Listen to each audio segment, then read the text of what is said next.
Gandang gabi mga kapiso. So yung coin counter ko po, ginawa ko ng custom board. So yan, pwede niya bubilhin ngayon sa akin na yung custom board lang kasama to, tsaka itong switch na yan. Sasama ko po yan, yung switch yan. Tapos ito. Yung custom board na to. Tapos itong coin counter module, tsaka yung mga niya, wirings niya. So salpak lang kayo sa box. Ayan, kasama na po yung outlet. So yung yung power ng yung power ng module, ito po, ito. So 12 volts po yan na yan. Ano sa power supply na yun? Ito rito yan, naksaksak yan. Tapos ito po yung AC po yan. Ayan po, danger, high voltage.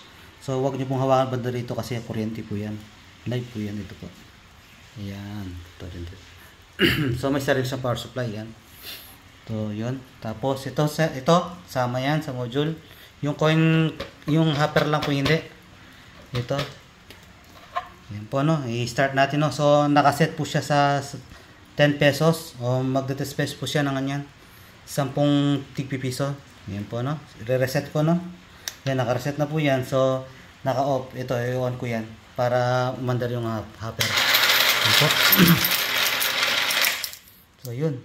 10 po bilangin natin 2, 4, 6, 8, 10. Yan po, 10 yan 2, 4, 6, 8, 10. Yan. So dispense natin ulit Yan.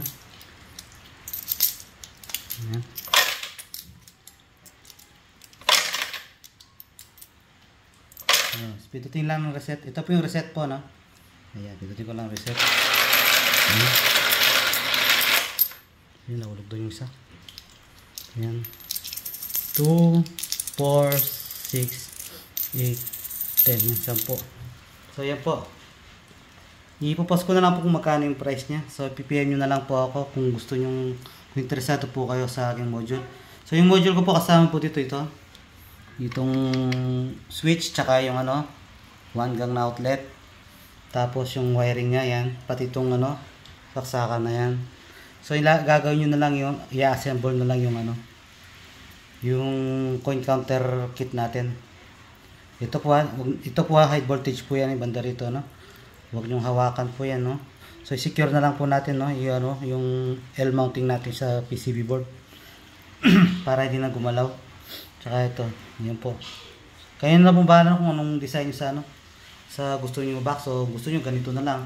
So, i-secure na lang natin para hindi natin mahawakan ito Mas maganda ganyan na lang Pero ito, secure lang po natin ito para hindi mahawakan. Kasi ganito rin yung isa ko dito. Ayan, ganyan din Ayan po. So wala siyang custom board. Wiring yung ginawa ko dyan. Laruan po ng anak ko yan. So hindi niya ginamit yan. Ginawa ko ng coin counter. So ito yung pinakaunang ginawa ko coin counter. So hindi ko na sinira. Yan. Ginagamit ko po yan pang count. So ayan po Yan po, okay na po yan. Maraming salamat.